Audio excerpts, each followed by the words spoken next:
60억의 세금이 들어간 광양의 대표 농산물 브랜드 빅그린 매실 사업의 매실 농축액 설비가 말썽입니다. 고장이 잦아 가동할 수 없는 상태가 됐는데 설비 공모 단계부터 예견된 결과였다는 지적이 나옵니다. 조희원 기자가 집중 취재했습니다. 광양 빅그린 매실 사업단이 운영하는 매실 가공 유통센터입니다. 사업단은 지난 2016년 시 예산 24억 원과 국도비 36억 원 등 모두 60억 원을 투자해 매실 농축액 제조 설비 공사에 착수했습니다. 광양의 대표 농산물인 매실을 농축액으로 가공한 뒤 국내외로 수출해 농가 소득에 기여하기 위해서였습니다. 하지만 설비의 고장이 잇따랐고 급기야 지난해 9월 가동이 중단됐습니다. 유통센터에는 지난 2017년과 지난해 주주 농가들로부터 수매한 뒤 가공하지 못한 매실들이 산더미처럼 쌓여 있습니다. 공모 원안에 따르면 설비의 가공 성능은 시간당 1.5톤, 농가들로부터 수매한 매실 188톤 정도는 10수일 만에 처리할 수 있어야 하는데 188톤 중 100톤을 가공하는 데만 무려 1년이 걸렸고 나머지 88톤은 손도 대지 못했습니다. 이건 가공하면 가공할수록 저타 구조로 돌아갈 수밖에 없다. 엇걸린 말을 쓰고는 아닙니다만 이미 제가 봐서는 자본 잠시가 들어가 버렸어요. 문제는 설비업체를 공모하던 단계부터 이 같은 문제가 불거질 가능성이 예견됐다는 겁니다.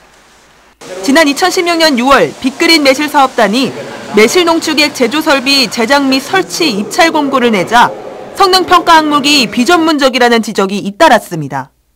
공정의 구성과 비용 산출을 위해 꼭 필요한 수율과 불용성 침전물 여부 등이 누락됐다며 사업단 내부에서부터 반발이 일었습니다. 선정 기준 역시 주관적이었다는 게 당시 입찰에 참여했던 업체의 주장입니다. 평가위원들의 주관적인 평가에 의한 정성평가에 의한 항목에 의해서 상대방 업체가 더 우위에 있다라고 평가위원들이 판단한 걸로 알고 있습니다. 논란이 잇따르자 광양시는 감사팀을 꾸려 실태조사에 들어갔고 문제의 소지가 있다는 의견을 사업단에 전달했던 것으로 알려졌습니다. 결론은 사무국에서 이 처리가 약간 좀 미흡한 점이 있었는데 빅그린 사업단에서 사업을 추진하기 때문에 저희들이 이제 징계를 줄 수 있는 그런 건 아니었고요. 사업기관에 수사 의뢰를 해가지고 상해로 이제. 하지만 사업단은 이사회 회의에서 그대로 사업을 진행하기로 결정했습니다. 그 이사회에서 간담회를 6차례를 했습니다. 6차례를 하면서 2번은 또 한성사에서 와서 자기들 그 회사 PR을 하고 책임지고 일을 해주고 있다. 그런 말까지 다 하고. 그 결과 지난 2년 동안 사업단이 매실 가공 사업을 통해 얻은 수입은 0원. 이런 상황에서 오는 6월이면 매실 수매를 위해 빌린 2억 원을 상환해야 하고 당장 고장난 설비를 고치는데도 적지 않은 비용이 들 것으로 보입니다. MBC 뉴스 조희원입니다.